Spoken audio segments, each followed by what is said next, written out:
I've got with me on the other end of the Skype connection here, David Brown. David is the Chief Operating Officer at Edison2. They are one of two of the X Prize car winners.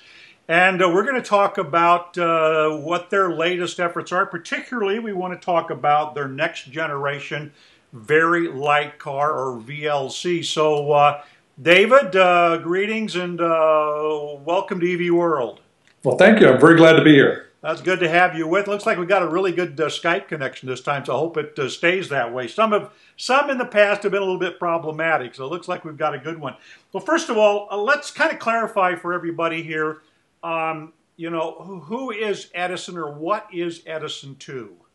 Well, Edison2 is a automotive efficiency startup in Lynchburg, Virginia, and we really came about because of the Automotive X Prize. Our CEO is a longtime car guy. He's been involved with auto racing, sports car racing at the very top levels.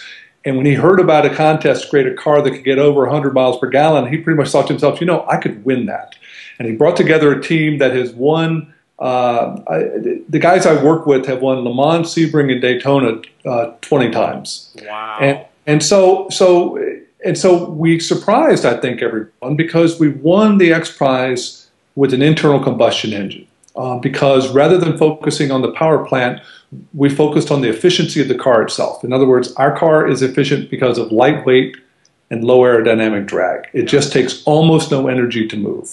Yeah, I think if I remember looking at doing a little pre-research on this thing, you guys measured this in a wind tunnel. You got something, a CD of something like 0.16, which is like phenomenal. Yes, we actually have the lowest coefficient of drag that's ever been seen at the GM wind tunnel for a multi-person car. And so our car, you know, to maintain our car at 60 miles an hour takes a little over 5 horsepower. So it takes very little energy. But what's interesting, and I think your viewers will be most interested in, is that the application of this is really suited to an electric car. So even though we won with an internal combustion engine, having a car that requires very little energy to accelerate, very little energy to maintain speed, kind of solves some of the issues that electric car faces. So we built, about a year ago, we built an electric prototype. We brought in Ron Servin from Lion Motors, one of our X Prize competitors, and because of the low energy requirements of the very light car, we can use a very small battery pack. We have realistic range. We have pretty much phenomenal efficiency and a short recharge time. Well, and that's a function of the, I think you've got something like a 10.6 kilowatt pack in the car, something of that, in that order. Exactly, and you know, using the EPA, you know, we had it tested in an EPA certified lab, and on the EPA 5-cycle test, the same test that the Nissan Leaf does, we get 245 miles per gallon energy equivalent, and for comparison, the Nissan Leaf gets 99. So yeah, it's a very efficient vehicle. So why did you decide with for the X Prize vehicle? And if I recall, you built something like 4 of them. I mean, you had a pretty deep bench. Yeah, racing guys don't go to a race with only one car. Right. Yeah. Okay. So you went with multiple cars, but every one of those had the same 250cc, I assume, engine. And why did you guys go with that route rather than also, well, we got a lightweight car, let's also put you know, some kind of electric drive in it? Well, you know, for 2 reasons. One is, when you make a car very light, very aerodynamic, you gain less and less with regenerative braking. In other words, the less energy a car takes to accelerate, the less energy is available to regain in braking. So, right. So the benefits of adding either hundreds and hundreds of pounds of batteries for an electric drive, or some amount of batteries and a second drive for a hybrid, just didn't make sense to us. For us, it was a nice simple path saying, let's focus on the platform, let's focus on the car itself, and win this prize. And that's what we did. Yep, you did. Okay, great. So then here last year, I believe in 2011, you put together this electric version of the car, which I think, if I recall, is called the small e VLC, which is essentially, looks like what you did is you took one of the 4 of the other cars, or did you build this one from the ground up? Well, we did sort of in between. We took one of our existing cars, but we modified it significantly. If you look at the shape of the car, you know, we're moving forward. We're talking a little bit about our next car, the next generation very light car. Right. The shape of this car is a little bit in between. It has a little more of a convexity to the nose, which actually improves the aerodynamic efficiency. But essentially, you're correct. We took one of our X-Prize cars and we put an electric drive in it. Okay, so let's talk a little bit about that drive system. So we know it's got just slightly more than a 10 kilowatt hour battery pack in it, which is, I think if I recall, you're saying something like about 100 miles range on that pack. Is that correct? That's right.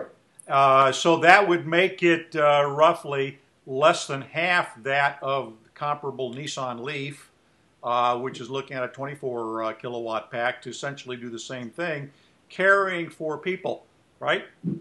Yes, ours is a four-person car. Right.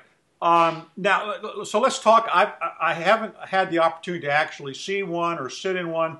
So, you know, I've sat in the Leaf, and that's a pretty nice, comfortable car. So how would you rate your car? And not that that's really important to the discussion here, but how would you rate your car aesthetically? Well, our car, in order to get the kind of aerodynamic efficiency of our car, you know, aerodynamic efficiency is not just the shape of the car, but the size of the frontal area. So right. The decreased frontal area, our car is a little narrower in the body, in the fuselage, than a normal car. If you look right. at the way the wheels are set inside the chassis, it's actually stable and fairly wide, but the body itself. What that means as a practical matter is you're seating a little more shoulder to shoulder to the person next to you. So it's a little more like sitting in an airplane than sitting right. in a car. You don't have you can't have a big console between you and the other passenger. Yeah, At the same time, our car actually has great leg room. So in other words, it's shaped more like a diamond than it is like a rectangle, and it's a little narrow inside. It actually has a fair amount of room. And people who get in it are always impressed with the amount of room it has, the storage room it has. The current cars are prototypes that are more like racing prototypes than they are like conventional passenger cars. Right. They handle wonderfully. They're fun to be in. They're fun to drive. They're fun to ride in. It's not a rough ride. It's a comfortable ride. But what we're doing now is we're moving towards the next generation car, which will have a larger suspension, more travel, and it'll look inside a car like a regular car and less like a prototype. Right. Now, well, let's stick with the current electric model at this point. So tell us a little bit. You've got a roughly 10 kilowatt pack. Front wheel drive, rear wheel drive, hub motors. How is the drive system set up? It's a rear wheel drive, and it's we used and I don't know the details, but we used pretty much off the shelf electric car components. In other words, okay. There's nothing special about the motors. There's nothing special about the batteries. We wanted something that we knew was, as far as these things can be, proven technology. So, you know, our innovations do not extend to the drivetrains. Our innovations are really about the platform of the car itself, the efficiency of the car itself. Right. Okay. So, what was sort of the engineering goal here to go? So you proved that you could get, incredible. I think you were well over 115 miles per gallon, something like that, as a gasoline vehicle. And in fact, even higher, I think, depending on how you want to calculate it. So you've got this incredible efficiency. What was the engineering goal of doing the electric? Well, the engineering goals were two things. So number one is we wanted to prove the power of platform efficiency. You know, we wanted to prove that it actually mattered a lot how efficient the car itself was, because I think a lot of times the focus is on the drive. How efficient can an internal combustion engine?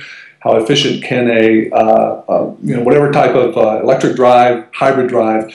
And for us, it's like, well, let's take a step back and look at the efficiency of the car itself. So we actually did two projects. In addition to making an electric car, which we like to think is the most efficient electric car on the planet for 4 people, we also took the engine from a smart car, a gasoline engine, and put it into our cars.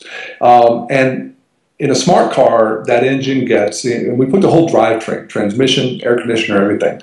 In a smart car, it gets 41 miles a gallon on the highway. In our car, we had to test it again in the EPA lab, it gets 89 miles per gallon on the highway. So we just wanted to show it really matters how efficient the car itself is. Right. The second thing we did in the last year, and this is getting a little aside, but our second project was to start proving that if you design it correctly and you design it differently, that a very light car can still be a safe car. And our cars are shaped more like racing cars than they are like conventional rectangular cars, and they manage forces differently. And we started doing some safety testing. We had an initial crash test, and so because it's the first thing people ask, they say, well, I can understand how efficient a car that weighs 1,200 pounds would be, but can it be safe? Yep. Can it be safe on today's highways? And we actually think one we're of on my questions.